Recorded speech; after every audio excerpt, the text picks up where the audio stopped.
네, 안녕하세요. 오늘은 ICML 2021년도에 최근에 발표된 Self-Damaging Contrastive Learning에 대한 논문을 발표를 하도록 하겠습니다.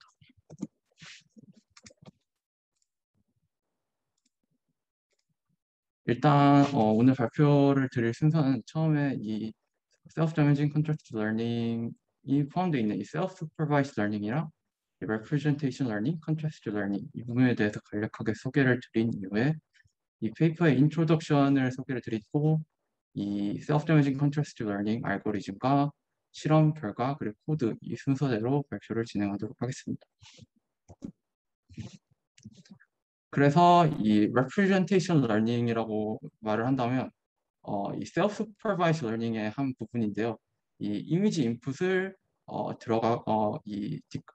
딥뉴럴 네트워크 즉 인코더에 집어넣게 되면 이 여러 가지 이 피처들에 대한 이 부분을 이 representation을 학습하는 방법을 representation learning이라고 하는데요.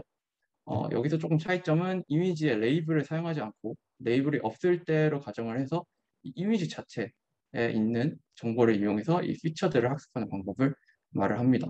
그래가지고 이렇게 피처들이 학습이 되면 예를 들어 이런 클래시피케이션, 오브젝트 디텍션 이런 다양한 태스크에 대해서 이 피처들을 사용을 해가지고 학습을 할 수 있기 때문에 다양한 방면으로 연구가 되어지고 있습니다. 또한 이 representation learning을 학습하기 위해 특히 2020년도 지난해에 다양한 contrastive learning 이 프레임워크들이 발표가 됐었는데요. 참고로 오늘 발표드릴 self-damaging contrastive learning은 이 심시에러를 그 프레임워크 기반으로 하기 때문에 이 심시에러를 중심으로 설명을 드리자면 이 이미지가 들어왔을 때 다른 이미지 어그멘테이션을 이 각 브랜치에 이렇게 적용을 한 이후에 이 같은 웨이트를 쉐어를 하는 인코더를 집어넣은 다음에 이 이미지는 어그멘테이션이 됐음에도 불구하고 같은 이미지에서 나온 거기 때문에 이 두 개의 이미지에서 나온 레프레젠테이션을 비슷하게 해가지고 로스를 줘가지고 이 두 개의 레프레젠테이션을 비슷하게 주고요. 그 같은 배치 안에 있는 다른 이미지들은 네거티브 이미지라고 계산을 해가지고 이 피처들을 디스시뮬러하게 해가지고 이렇게 그레이디언트 업데이트를 하는 방법을 이 심시에러 프레임워크에서 제안을 하고 있고요. 이 바이올의 그 개념도 약간 가지고 있기 때문에 이 Boost Your Own Latent 이 바이올 프레임워크 설명을 드리자면 이거는 참고로 네거티브 이미지를 사용하지 않고 포지티브 이미지 하나만을 사용을 해가지고 그 학습을 하는데 이 심시에러가 차이점을 말씀을 드리자면 그 인코더가 같은 인코더의 웨이트를 쉐어하는 방법이 아니라 하나의 브랜치의 인코더의 그 웨이트를 무빙 에버리지를 사용해서 이 모멘텀 인코더를 사용한다는 차이점이 있습니다. 그래서 이 페이퍼에 대한 인트로덕션을 소개를 일단 드리자면 현재 컨트라스트 러닝 분야는 레이블이 없는 이미지 데이터에 대한 그 비주얼 레프레젠테이션을 아주 잘 학습하고 있다 해가지고 이 다양한 데이터에 좋은 성능을 보이고 있다고 하는데요. 하지만 이 페이퍼에서 이 주장하는 것은 이 이미지넷과 같은 벤치마크 데이터셋과 현실에서 존재하는 리얼 월드 데이터셋에서는 차이가 존재한다고 말씀을 하고 있습니다. 좀 더 자세하게 어떤 차이가 있냐고 말을 하냐면 이 real world 데이터는 이미지넷과 다르게 더욱 다양한 이미지넷의 피처 애트리뷰트를 가지고 각 이미지넷처럼 클래스마다 레이블 개수가 같지 않고 클래스 임밸런스 문제나 이 그 데이터 자체가 롱테일의 그 디스트리뷰션을 가진다라고 해가지고 이 벤치마크 데이터셋과 그 차이점을 설명을 하고 있고요. 그리고 이 컨트라스트 러닝이 이전의 논문에 이 슈퍼바이스 러닝에 비해서는 이런 클래스 인밸런스에 좀 더 로버스트하다는 연구가 있지만 이 페이퍼의 그 후반에 그 실험 결과를 보시면 많은 소타 모델들이 어, 인밸런스 데이터로 트레인이 됐을 때 큰 성능 하락이 있다고 주장을 하고 있습니다. 특히 그 슈퍼바이즈 러닝에서는 이런 클래스 인밸런스를 하기 위해서 그 레이블 정보가 있기 때문에 그 각 레이블의 클래스 내에 있는 레이블 개수를 동일하게 만드는 리샘플링 기법이나 그 클래스 중에 레이블이 적은 클래스의 로스를 좀 더 웨이트를 크게 주면서 로스 리밸런스 방법을 사용을 할 수 있지만 이 컨트라스트 러닝의 그 전제 조건은 레이블을 사용을 하지 않기 때문에 이 방법을 사용할 수 없다고 말을 하고 있습니다. 또한 이 페이퍼에서는 이전에 What do compressed neural networks forget이라는 페이퍼에서 아이디어를 가져왔는데요. 이 페이퍼의 간략히 소개를 드리자면 모델의 그 웨이트를 프루닝을 시킬 때 frequent한 데이터보다는 롱테일 부분에 위치하는 infrequent 데이터를 쉽게 잊어버린다는 이런 연구 결과가 있습니다. 그래가지고 여기 보시면 이 이미지는 다 이미지나 데이터셋에서 가져온 이미지인데요. 예를 들어 이 매치 스틱이라고 레이블이 되어 있는 두 개의 이미지가 있는데 이런 numPy라고 되어 있는 데이터는 누가 봐도 좀 매치 스틱처럼 보이는데 이 파이 데이터셋을 보면 사람이 보더라도 약간 좀 매치 스틱이라고 판단하기 어려운 이런 이미지들을 파이 데이터라고 그 페이퍼에 설명을 하고 있는데요. 이런 파이 데이터들을 롱테일에 위치한 데이터라고 설명을 하고 있고 모델을 프루닝 시켰을 때 이런 데이터를 학습하기가 힘들다 해가지고 여기 결과를 보시면 이미지넷에 학습을 했을 때 그 프루닝을 늘렸을 때 넘파이는 accuracy가 한 1, 2%밖에 성능 하락이 없지만 이 파이 데이터셋에서는 성능 하락이 크게 일어난다라고 이렇게 주장을 하고 있고 이 페이퍼의 아이디어를 가져와 가지고 이 아이디어를 컨트라스트 러닝에 적용을 하고자 합니다. 그래서 프레임워크를 보시면 심시에러의 파이프라인을 그대로 사용을 하는데요. 이 보시면 이거를 약간 90도 돌리면 이거랑 비슷하고 보실 수가 있는데 그 이미지가 들어오면 서로 다른 브랜치마다 다른 어그멘테이션을 적용을 한 이후에 이 인코더 모델, 딥 뉴럴 네트워크를 넣어가지고 이 피처들을 배우고 여기서 이 부분이 됩니다. 여기서는 그래가지고 위에 이상한 non-linear 프로젝션을 해가지고 이걸 이용해서 학습하는 이 심시에럴 방법을 그대로 사용을 하고 있습니다. 일단 어그멘테이션을 간단하게 소개를 드리자면 아까 말했듯이 심시에럴과 동일하지만 심시에럴에서 사용한 어그멘테이션이 컬러 트랜스포메이션이랑 크로핑이 성능이 가장 좋다고 나와 있기 때문에 이 두 개를 사용을 하고요. 다른 어그멘테이션을 적용한 두 개의 이미지가 브랜치의 인풋으로 사용이 됩니다.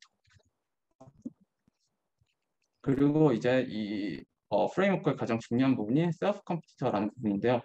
어, 여기서 아까 말했듯이 이 프루닝의 기법을 이용해 가지고 타겟 모델에서 이 일부의 웨이트가 지금 보면 그림이 사라져 있죠. 이렇게 프루닝을 시켜서 이 셀프 컴퓨터 모델을 만드는데요. 이 프루닝 마스크가 그매 이터레이션마다 일어나는 가장 아이디얼하겠지만 그렇게 하면 그 컴퓨테이션 오버헤드가 너무 크다고 해가지고 각 에포마다 이 프루닝 마스크를 업데이트를 한다고 합니다. 그래가지고 프룬이 안 된 이런 웨이트들은 타겟이랑 셀프 컴퓨터랑 그 밸류가 같고요. non-prune 부분만 이 타겟 모델이 나중에 그레이디언트 업데이트를 할 때 그 적용을 한다고 합니다. 그리고 또 다른 특이점은 이 두 개의 브랜치의 배치 노멀라이제이션을 각각 인디펜던트하게 사용을 하는데요. 이거는 이 모델의 구조가 약간 다르기 때문에 이 배치 노멀라이제이션 스태티스틱 결과가 약간 다른 부분도 있고 나중에 실험에서 보여주겠지만 각각의 배치 노멀라이제이션을 사용하는 게 조금 더 좋은 성능을 보여준다라고 얘기를 하고 있습니다.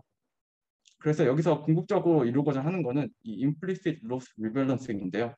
어, 그 아까 넘파이랑 파이 데이터셋이 있는데 예를 들어 파이 데이터셋이 들어오면 이 프루덴 모델에 대해서 쉽게 잊어버리기 때문에 이 두 개의 결과값의 차이가 클 것이고 넘파이 데이터셋 즉 frequent한 데이터셋에서는 프룬이 되더라도 성능 하락이 크게 없었기 때문에 이 두 개의 그 피처 익스트랙트 된 값이 큰 차이가 없을 것입니다. 그래가지고 조금 더 그 롱테일에 위치한 데이터셋을 넣을 때 차이가 크기 때문에 이거에 대한 그 로스에 들어가는 웨이트가 크고 그레이디언트 업데이트에도 조금 더 크게 작용을 한다. 그거를 주장을 하고 있습니다. 그래서 트레이닝은 크게 두 가지 스텝으로 이루어지는데요. 이 프리 트레이닝은 그 심시에러에서 제한됐던 엔티 크로스 엔트로피 로스를 사용하는데요. 이 위에 있는 로스를 사용을 하는데 보시면 이 그 similarity를 사용을 하는데요. 예를 들어 이 두 가지 벡터에 대한 덧 프로덕트를 구하고 이 temperature로 나눠준 다음에 이 similarity를 구한 결과를 이 포지티브 사이에서는 similarity가 높게 그리고 네거티브 사이에서는 similarity가 낮게 만들어줘 가지고 이 로스 펑션을 디파인을 해가지고 프리 트레이닝을 진행합니다. 그 프리 트레이닝 하는 방법은 심시에러가 다 같은데 에포케스만 조금 더 적다고 합니다. 그리고 이제 파인 튜닝 부분에서는 크로스 엔트로피 로스를 사용하고요. 옵티마이저는 SGD를 사용하고 다 기본적인 세팅인데 나중에 나오겠지만 시퍼 데이터셋에서는 에폭을 30번, 이미지넷에서는 에폭을 100번 사용하고 마지막으로 이벨리에이션을 할 때 테스트 셋을 따로 사용해가지고 그 성능을 측정을 한다고 합니다. 그래서 실험을 보시면 당연히 이 임밸런스를 해결하기 위한 그 페이퍼이기 때문에 임밸런스 데이터셋을 사용을 하는데요. 롱테일 10%이나 10%, 그리고 이미지넷 롱테일 이런 데이터셋을 사용하고, 이 밑에 있는 데이터셋은 추가적으로 그 이미지넷과 레졸루션 사이즈는 같은데 그 C10처럼 이미지넷보다 개수가 적은 데이터셋을 따로 하나 더 만들었다고 합니다. 그래가지고 그 임밸런스는 어떻게 하냐면요. 이렇게 many, medium, few 이렇게 세 가지 종류로 나누고, 클래스 개수는 거의 비슷하게 총 100개에서 3개로 나눈 클래스로 적용을 하고요. 그 클래스 사이즈는 10for 100은 이렇게 many는 여러 가지 레이블을 추가해주고 레이블 개수를 넣어주고, few는 19개에서 5개 클래스에 이렇게 적은 레이블만 넣어줌으로써 임밸런스 데이터셋을 만들어주고 있고요. 이미지넷도 비슷한 방법을 사용을 하고 있습니다. 여기 실험에서 사용하는 두 가지 메트릭이 있는데요. 이 linear separability performance는 이 밑에 적혀 있는 페이퍼에서 가져온 방법인데, 어떻게 하냐면 처음에 이 representation을 그 imbalance된 트레이닝 데이터셋을 contrast loss를 사용해가지고 아까 그 anti cross entropy를 사용을 해서 트레이닝을 시킨 다음에 나중에 이 linear projection layer를 추가시켜가지고 전체 full label 데이터셋을 cross entropy를 사용해서 그 계산을 해준 다음에 마지막으로 그 테스트 데이터셋을 넣어가지고 accuracy를 측정하는 방법이고요.